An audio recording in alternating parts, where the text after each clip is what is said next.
اس سے پہلے سورہ آل عمران کی مختلف آیتوں کا خلاصہ پیش کیا گیا۔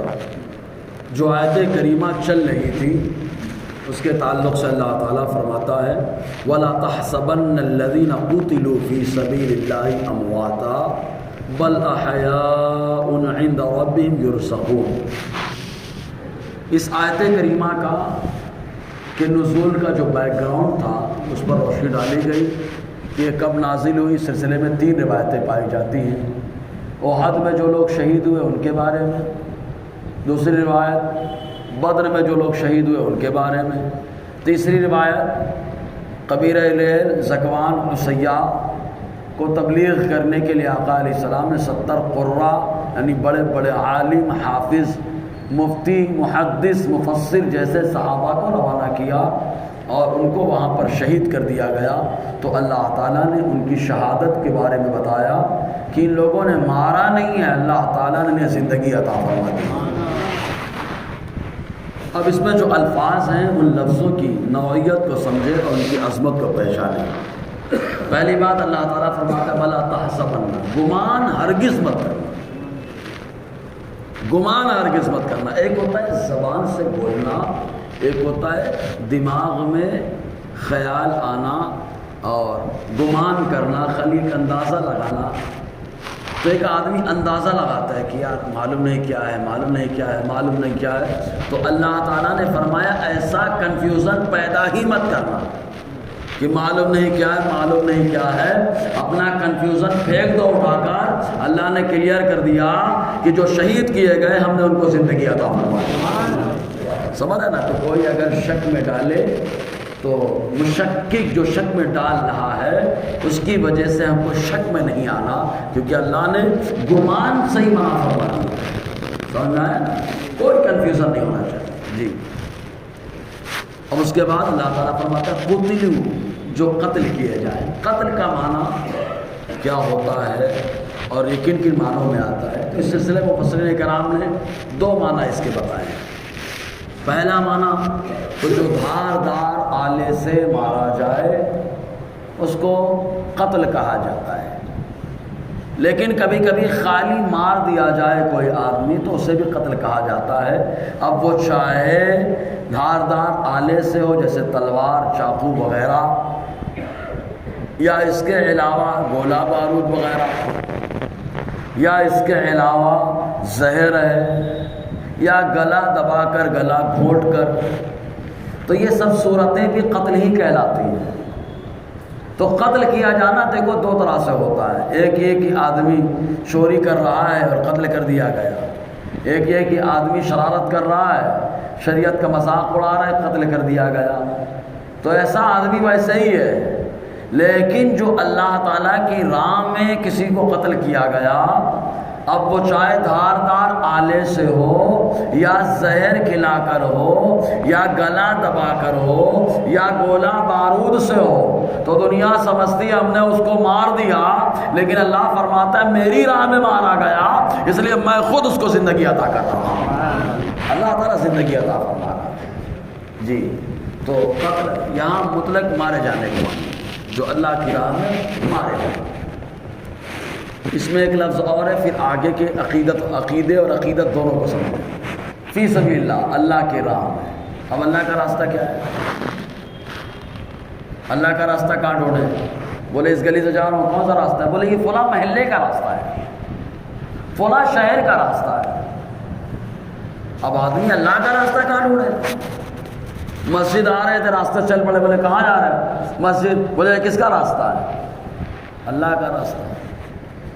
تو یا تو اپنے معنی حقیقی بن لو، تو چور بھی تو جو راستے پہ چل رہا ہے اس کا مالک اللہ ہی ہے، کیونکہ زمین و آسمان کا مالک اللہ ہے۔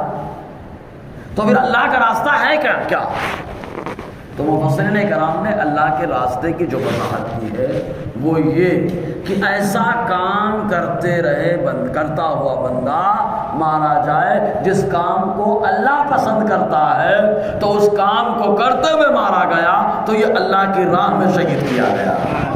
اب اللہ کو جو پسند ہے، تو جو اللہ کو پسند ہے وہ کام کرنا، یہ اللہ کا راستہ ہے۔ درود پسند ہے؟ ارے اتنا پسند ہے کہ خود پڑھتا بھی ہے پڑھواتا بھی ہے، سمجھیں، پڑھتا بھی ہے پڑھواتا بھی ہے۔ اب کوئی درود پڑھتا رہے اور آ کر کے کوئی شریر گلا دبا دے تو وہ سمجھ رہا ہے مار دیا، اور اب فرماتا ہے میں نے زندگی عطا کر دیا، ہے نا۔ درود سلام اللہ کو پسند ہے، وہ پڑھتا بھی ہے، اور جو کام اللہ کو پسند ہو بندہ کرے تو اللہ کے راستے میں ہے۔ اب اگر اس کو کوئی مارے، اگرچہ قتل کر دے، مار دے، تو اللہ فرماتا ہے وہ زندہ ہے، سمجھ رہے ہیں۔ یہ تو درود و سلام۔ آگے بڑھے، نماز، نماز اللہ کو پسند ہے، بہت پسند ہے، تبھی تو ہر کام اللہ تعالیٰ نے زمین پر بھیجا جبرائیل کو، جاؤ لے کر کے، جبرائیل آ کر کے دے رہے ہیں، لیکن جب نماز کی باری آئے تو محبوب بڑا تحفہ ہے، اور بڑا تحفہ آپ آئیے، آپ کو بڑا تحفہ دیا جائے گا، آپ کو بھی بڑا تحفہ، آپ کی امت کا بھی بڑا تحفہ۔ تو حضور کے لیے بڑا تحفہ، کہا میرا جلوہ دے کے جائیے، کہا امت کے لیے، کہا وہ کام لے کر کے جائیے کہ اگر وہ کھڑے ہو جائیں، آنکھوں سے پردہ اٹھ جائے تو اس کو بھی میرا جلوہ مل جائے۔ کہا وہ کام کیا ہے؟ کہا نماز۔ سمجھ میں آیا؟ تو اللہ کو پسند ہے کوئی نماز پڑھتے پڑھتے مارا جائے تو اللہ کے راستے مارا جا رہا ہے، وہ بھی شہید ہے۔ کہا عمر فجر کی نماز پڑھانے کے لیے کھڑے ہوئے، شریر نے آ کر کے شہید کر دیا، اور جیسے ہی فیروز نے شہید کیا، کہا کہ یہ شہید کیسے ہو گئے؟ دھاردار آلے تو مسجد میں ہیں، تو کہا ایسا کام کر رہے تھے جو کام اللہ کو پسند ہے، اور اس کام کو کرتے کرتے آپ کو مارا گیا، اس لیے فیروز سمجھ رہا ہے ہم نے مار ڈالا، مولا نے بتا دیا ہم نے زندگی عطا فرما دیا ہے نا۔ حضرت علی فجر کی نماز، حضرت امام حسن کو زہر دیا گیا، سمجھ رہے کہ نہیں آپ؟ حضرت امام حسین، اب آپ کا کوئی کہے کہ حضرت امام حسین اللہ کے راستے میں تھوڑے نہیں، تو سیاست کے راستے میں، بولو معاذ اللہ، سیاست کے لیے آئے، قیادت کے لیے آئے۔ میں بولتا ہوں تمہارا ابا جو ہے، تمہارا مطلب تمہارے زمانہ سمجھ گئے نا، ہاں، وہ یزید، خود یزید کا بیٹا جس کا نام معاویہ تھا، وہ خود بولتا ہے میرے باپ کے اندر یہ سب خامیاں تھیں۔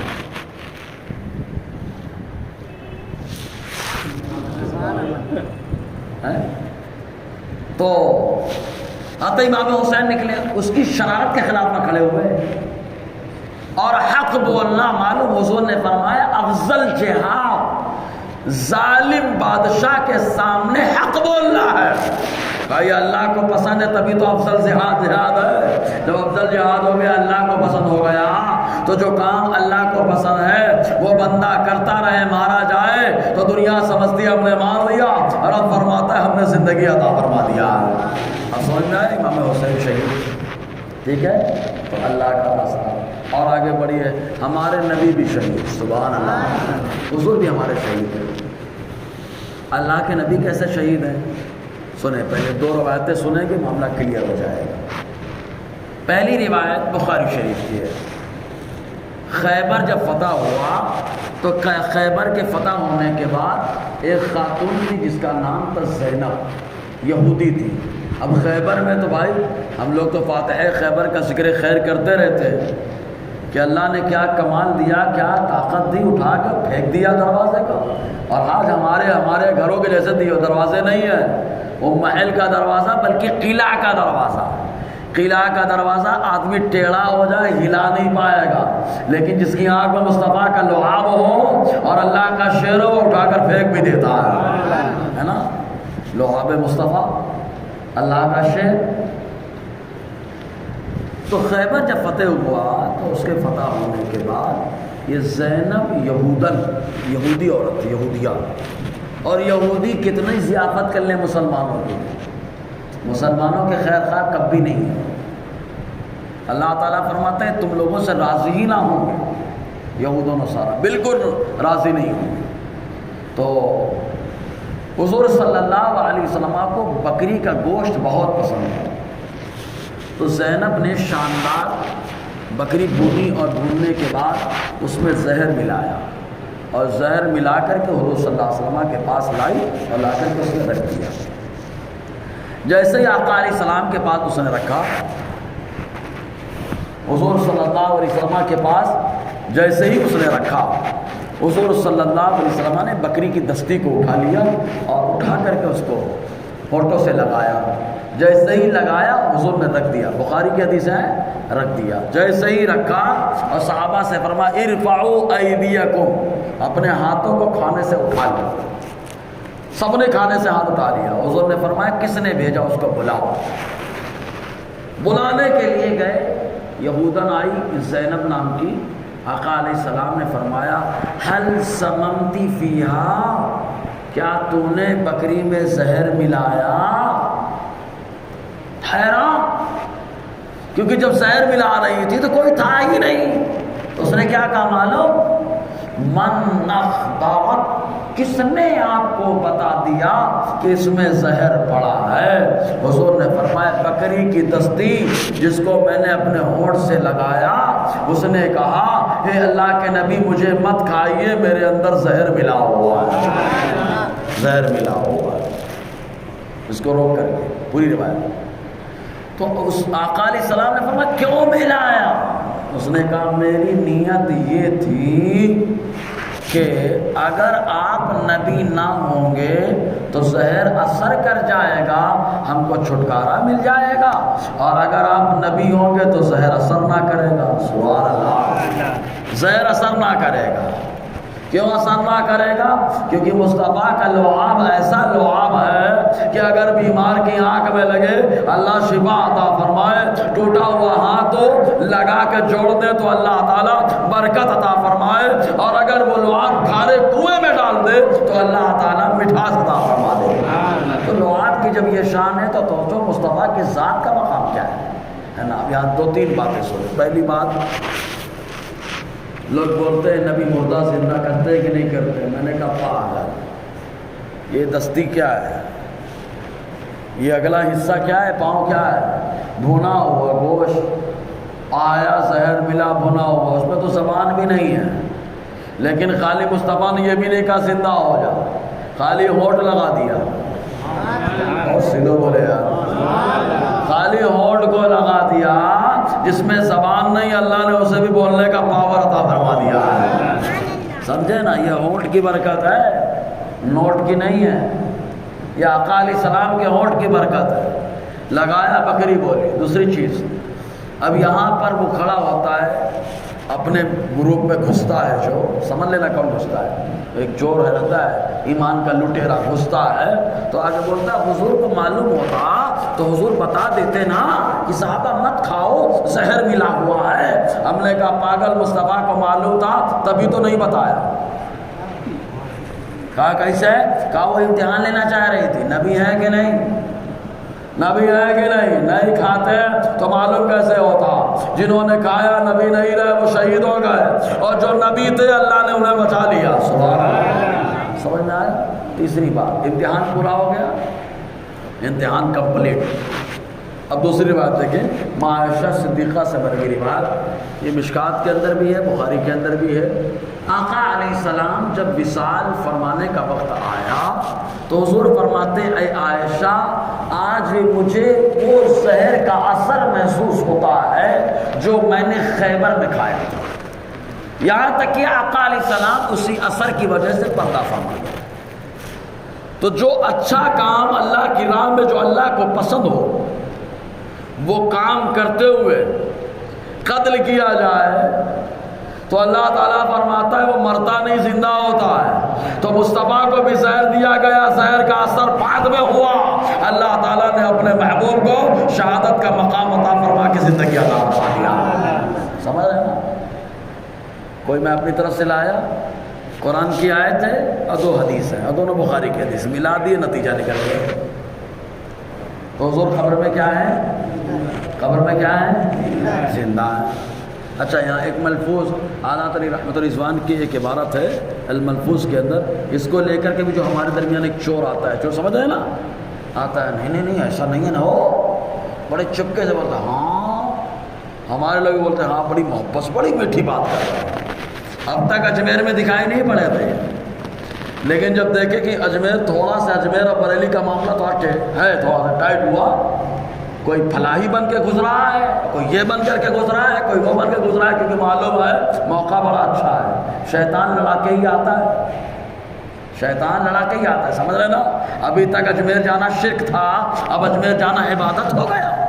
واہ بھائی واہ، تو سمجھے کہ نہیں آپ؟ جی تو بولنے لگا کہ تمہارے اعلیٰ حضرت نے الملفوظ میں لکھا ہے کہ حضور کی ازواج یعنی بیویاں حضور کی قبر انور میں پیش ہوتی ہیں، حضور ان کے ساتھ شباسی کرتے ہیں۔ لفظ شباسی ہے مطلب رات گزارتے ہیں، رات میں رہتے ہیں۔ تو بولے یار اتنی پاکیزہ جگہ وہاں پہ ایسا کیسے ہوگا؟ تو پہلے تو ہم نے کہا رات گزارنے سے تیرا دماغ گندا کیسے ہو گیا؟ تیرا دماغ گندا کیسے ہو گیا؟ تیرے دماغ میں گندگی ہے تبھی گندا اعتراض کر رہا ہے۔ دوسری بات یہ بھیا وہ جو قبر انور ہے مصطفیٰ کی تو کیا ہے؟ وہ دنیا کا حصہ ہے کہ جنت کی کیاری ہے؟ بولے یار دنیا کا حصہ ہے جنت کی کیاری ہے؟ کہا جنت کی کیاری، کہا جنتی جنت میں اپنی بیوی سے ملاقات نہیں کرے گا تو کس سے ملاقات کرے گا؟ کچھ سمجھ میں آیا؟ جنتی جنت کی کیاری میں اپنی بیوی سے ملاقات نہیں کرے گا تو پھر کس سے کرے گا؟ سمجھ میں آیا؟ اگر آیا ہے تو سبحان اللہ بنتا ہے، سمجھ میں آیا؟ جی ورنہ حور سے ملاقات کرنا غلط ہو جائے۔ اللہ تعالیٰ فرما رہا ہے ازواج مطہرہ، اے ایمان والو تمہارے لیے جنت پاک بیویاں۔ اللہ یہ سب بات کہ جنت پاک بیویاں ہیں، پاکیزہ بیویاں ہیں۔ قاصرات الطرف، ایسی نگاہیں پست رکھتی ہے، اتنی خوبصورت اور اتنی حسین، ان کے لعاب میں اتنی برکت کہ آقا نے فرمایا اگر وہ اپنا لعاب کھارے سمندر میں ڈال دے تو اللہ تبارک و تعالیٰ پورے سمندر کے پانی کو میٹھا فرما دے۔ سمجھ میں آیا؟ یہ جنتی خواتین کا معاملہ ہے، سمجھ میں آیا کچھ؟ تو جنت میں بیویاں ہیں، اب بولو ملاقات ہے کہ نہیں ہے؟ وہ ہے نا؟ اب گندا نتیجہ نکالیں گے کیا؟ ارے بھائی آدمی دوسرے سے ملاقات کرے تو غلط ہے، نہیں مسئلہ وہ نہیں، بولے زندہ۔ ابے ہم نے کہا قرآن نے کہا ہے زندہ، سبحان اللہ، قرآن کہہ رہا ہے حضور رائے خدا میں حضور کو زہر دیا گیا، حضور شہید ہوئے، اور جو شہید ہوتا ہے اللہ فرماتا ہے تو نہیں سمجھے گا، گمان بھی مت کرنا، ہم نے ان کو زندگی عطا فرما دیا۔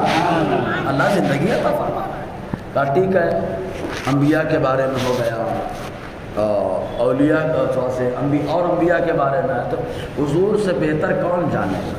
ہم تو قبر میں اترتے بھی نہیں ہیں، قبر میں آج تک لیٹے بھی نہیں ہیں، اور جو لیٹتا ہے واپس آتا بھی نہیں ہے، اور جو واپس آتا ہے وہ یا تو معجزہ سے آتا ہے یا کرامت دکھائی جاتی ہے نا؟ ہم جیسے لوگ نکال بھی نہیں پائے، دعا مانگ مانگ کے بارش نہیں بلا پائے تو مردے کو کیا نکالیں؟ دیکھیں یہ حدیث معجم صغیر کے اندر ہے، جس کے راوی حضرت انس ابن مالک رضی اللہ تعالیٰ نے یہ فرماتے حضور نے فرمایا ہے۔ کس نے فرمایا؟ اگر اور کوئی انسان کا فتویٰ ہوتا تو مت مانتے آپ، یہ اس نبی کا فتویٰ ہے، جب بولتا ہے تو اس کی بات کو پورا کرنے کے لیے اللہ تعالیٰ سورت کو ٹھہرا دیتا ہے۔ معراج کی رات علی آقا نے کہا جو تمہارا قافلہ گیا ہوا ہے قریش کے لوگوں وہ واپس آ رہا ہے، کہا کب آئے گا؟ کہا بدھ کے دن آ جائے گا۔ لگ گئے ٹکٹکی باندھ کے بدھ کے دن، سویرے سے دیکھتے رہے، سورج ڈوبنے کے قریب آ گیا لیکن قافلہ ابھی تک نہیں نظر آیا، لیکن مصطفیٰ کی زبان سے نکلا ہے اس لیے اللہ تعالیٰ نے سورج کو ٹھہرا دیا۔ سورج ٹھہر گیا، قافلہ آ گیا، اس کے بعد سورج ڈوبا ہے۔ سبحان اللہ، یہ آقا علیہ السلام کی شان۔ اور فتاوی بن نوریہ کے اندر بھی یہ روایت تو صحیح کہا گیا ہے، سمجھ میں آئے گی نہیں؟ تو یہ مصطفیٰ کی زبان ہے، یہ زبان خالی نہ ہونے پائے، اس لیے سورج کو بھی اللہ تعالیٰ روک دیتا ہے، ٹھیک ہے؟ تو آقا فرماتے ان انبیاء اللہ احیاء فی قبورہم یصلون، حضور نے فرمایا بے شک اللہ کے نبی قبر میں زندہ ہیں، نمازیں پڑھتے ہیں۔ کون فتویٰ دے رہا ہے؟ حضور۔ پہلے تو بتا دیا زندہ ہیں، کہا ہوں گے ایسے قبر میں لیٹے رہتے ہوں گے، پھر خالی لیٹے رہتے ہوں گے، زندہ ہوں گے لیکن لیٹے رہتے ہوں گے۔ حضور نے بتا دیا نہیں، نمازیں پڑھتے ہیں۔ کہا کیسی نماز؟ کہا ہماری تمہاری طرح نہیں کہ کہیں بھی ٹہلے آ کے بیٹھ کے کچھ بھی کریں، یہ انبیاء ہیں، اللہ تعالیٰ نے اپنا مروی بنایا ہے۔ تو تو کہا کیسے پڑھتے ہیں؟ کہا نماز میں قیام بھی ہے، سبحان اللہ، نماز میں رکوع بھی ہے، نماز میں سجدہ بھی ہے، نماز میں تلاوت بھی ہے۔ اور مصطفیٰ نے کہہ دیا، گویا کہ مصطفیٰ نے بتا دیا یہ انبیاء نماز پڑھتے ہیں، ایک جملے میں بہت سارا جواب، یہ نماز پڑھتے ہیں، اذان بھی ہے، اقامت بھی ہے، تلاوت بھی ہے، قیام بھی ہے، رکوع بھی ہے، سجدہ بھی ہے، بلکہ اتحیات میں بیٹھ کر مصطفیٰ پہ سلام بھی پڑھتے ہیں یار۔ کون بتا رہے؟ حضور نے ایک جملے میں سارا جواب دے دیا۔ کہا یہ تو ابھی خالی حضور نے جواب دیا، کوئی دیکھی ہوئی بات بتائی ہے کیا؟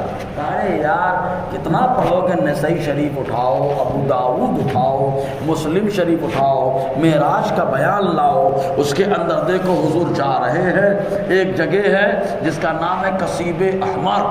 کیا نام ہے؟ کثیب احمر۔ وہاں پر ایک نبی کا مزار۔ کہا کس کا مزار؟ کہا ان کا مزار جنہیں کلیم اللہ کہا جاتا ہے۔ بہت سلو بولے یار، بولے مزار سے ہی جا رہے ہیں، ارے الگ سے چلے جاتے۔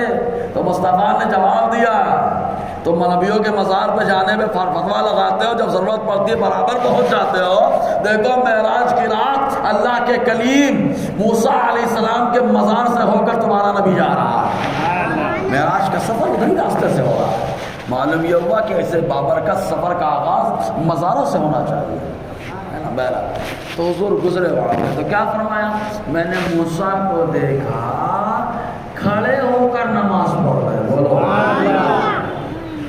حضور فرمائے میں نے دیکھا، اور آج کا یہ بولے کہ نہیں ایسا نہیں ہے، ابے تیری آنکھ نے آج تک دیکھا ہی نہیں ہے۔ ارے اس نبی نے جس نے اللہ کو دیکھا بتایا وہ اکیلا ہے، ہم مانتے ہیں نا، بولے جنت ہے ہم مانتے ہیں نا، اسی نبی نے بتایا کہ انبیاء کرام قبر میں موجود ہیں اور کھڑے ہو کر نماز بھی پڑھتے ہیں۔ ہم تو مان رہے ہیں نا، سمجھ میں آیا؟ اور آگے مسلم شریف ابو ہریرہ کی روایت، حضور نے ایسے ہی فرمایا ابراہیم علیہ السلام کے بارے میں۔ کچھ سمجھ میں آیا؟ تو سارے نبی زندہ ہیں۔ کہا نہیں ایک چیز اور کنفیوژن ہو رہی ہے۔ بولے کیا؟ بولے آتے جاتے ہیں کہ نہیں کہیں؟ بولے نماز پڑھتے ہیں، تلاوت کرتے ہیں۔ تو ہم نے کہا بھائی معراج اٹھا کے دیکھو، حضور کہاں گئے تھے؟ بولے مسجد حرام۔ کا کس کو نماز پڑھائی؟ جناتوں کو۔ کس کو نماز پڑھائی؟ انسانوں کو۔ کہاں انسانوں کو پڑھائے، لیکن ہم انسانوں کو نہیں۔ بولے کن انسانوں کو؟ کہا خاص انسانوں کو۔ کہا کون سے خاص انسان؟ کہا سارے نبیوں کو نماز پڑھائی۔ اب بتاؤ سارے نبیوں کو نماز پڑھائی تو بولے نہیں روحانی طور سے۔ اب معراج جسمانی ہے تو روحانی طور سے کیوں پڑھائیں گے؟ سمجھنے والی بات ہے نا، معراج جسمانی ہے تو روحانی طور سے کیسے پڑھائیں گے؟ سمجھنے والی بات ہے نا۔ کہا معراج جسمانی ہوئی ہے تو نماز بھی جسمانی ہوئی ہے۔ کہا مقتدی جو ہے وہ روحانی کا، وہ بھی جسمانی طور پہ آئے۔ سبحان اللہ۔ اچھا کہاں سے آ رہے ہیں؟ سب اپنے مزار سے آ رہے ہیں۔ اچھا سب پہلے آ گئے، کس نے بتایا تھا؟ کس نے بلایا تھا؟ کس نے بتایا؟ کس نے بلایا؟ وہی پروردگار جو فرماتا ہے ہم نے قبر میں زندہ رکھا ہے، اسی پروردگار نے بتایا بھی ہے، اسی پروردگار نے استقبال کے لیے بلایا بھی ہے۔ سمجھے نا؟ تو آتے جاتے ہوئے ٹھیک ہے۔ ہاں یہ نبیوں کی بات ہو گئی۔ اب آپ کہیں کہ بھائی ولی کی بات، ولیوں کے بارے میں ہم مانتے ہیں کہ زندہ ہے، مانتے ہیں نا؟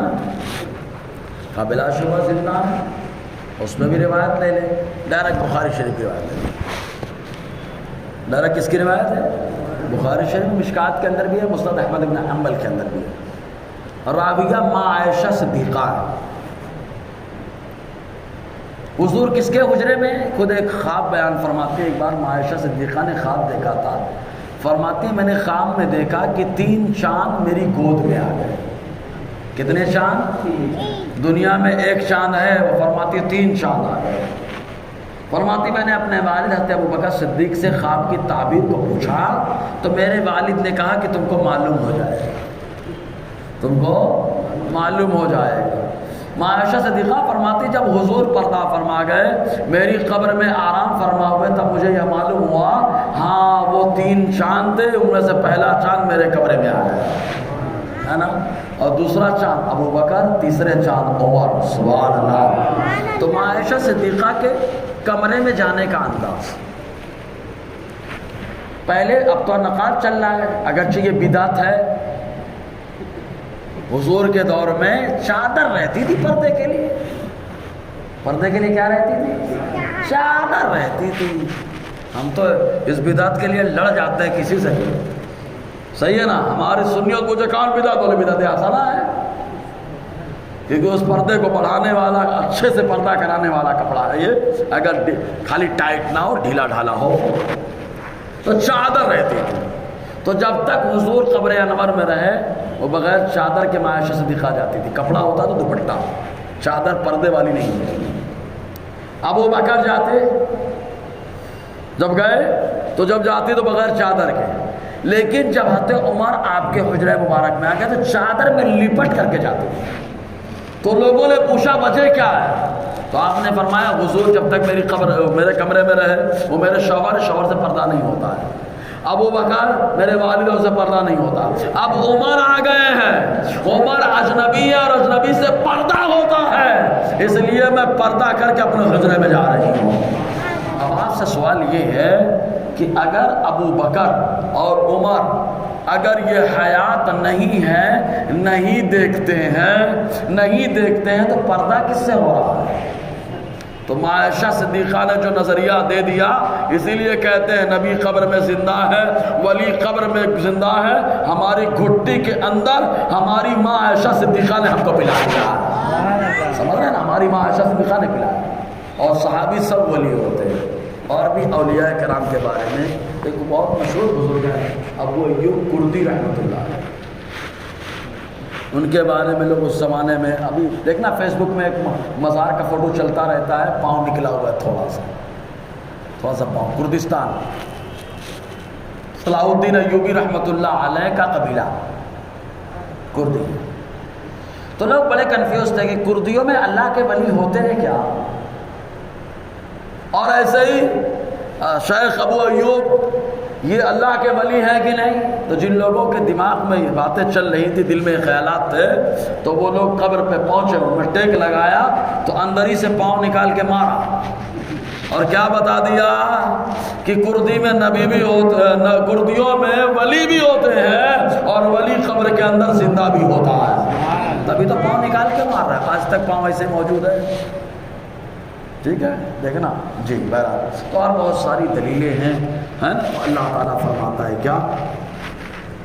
اللہ تبارک و تعالیٰ نے ارشاد فرمایا جو اس کی اللہ کی راہ میں قتل کیے جائیں انہیں مردہ گمان مت کرنا، بلکہ وہ زندہ ہیں، اپنے رب کی بارگاہ میں روزی پاتے ہیں.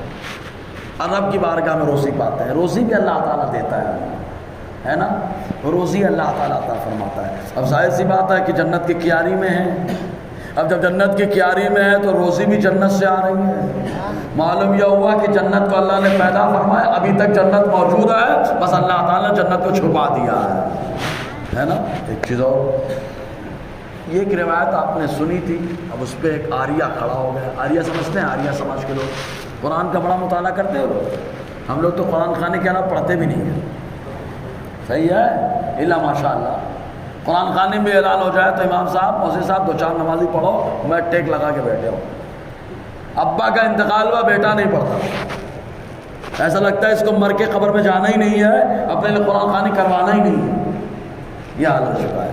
بہرحال تو آریہ سماج کا بندہ کھڑا ہوا، بولے آپ نے جو روایت بیان کی کہ اللہ تعالیٰ نے شہید کی روح کو جنتی پرندوں، ہرے پرندے جو جنت کے سبز پرندوں کے جسموں میں ڈال دیا ہے اور وہ جہاں چاہتے اڑتے رہتے ہیں. بولے یہ تو عقیدہ ہمارا ہے آوا گون کا کہ اس جنم میں انسان ہے، اگلے جنم میں آدمی جانور بھی ہو سکتا ہے، پرندہ بھی ہو سکتا ہے، کوا بھی ہو سکتا ہے، کچھ بھی ہو سکتا ہے. بولے تو ہمارے عقیدے سے میچ کرے. اعتراض سمجھے اور مطالعہ نہیں ہوگا تو ہمارے لوگ دھوکہ کھا جائیں گے. ان کے یہاں کیا ہے؟ دیکھو ہم نے کیا کہا، ہمارے یہاں سواری بدلی ہے، سوار نہیں بدلا ہے.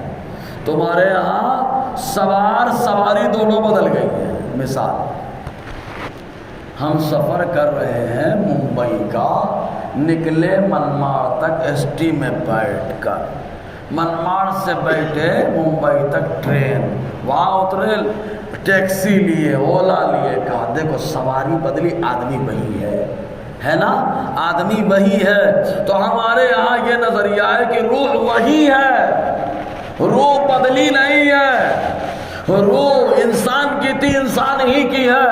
اللہ تبارک و تعالیٰ نے جنت میں گھومنے کے لیے انہیں سواریاں سبز پرندوں کا جسم عطا فرما دیا، اس کے اندر بیٹھ کے سواری کر رہی ہیں، روح ہے، ٹھیک ہے۔ اور تمہارے یہاں کیا اس جنم میں انسان کی روح ہے، اگلے جنم میں کتے کی روح ہو سکتی ہے، بلی کی روح ہو سکتی ہے، کوا مینے کی روح ہو سکتی ہے۔ تو سمجھ میں آیا؟ سوار بھی بدل رہا ہے، سواری بھی بدل رہی ہے۔ ہمارے یہاں خالی سواری بدل رہی ہے، سوار جو دنیا میں تھا وہی جنت میں ہے۔ سمجھ میں آیا جی؟ اور اب یہ جو ہے ان کا مقام جنت میں کیا ہے اور شان اللہ نے جنت میں ان کو کیا عطا فرمائی، انشاءاللہ اس پر روشنی رہے گی۔ اللہ تعالی ہم سب کو فیضان قرآن، برکات قرآن سے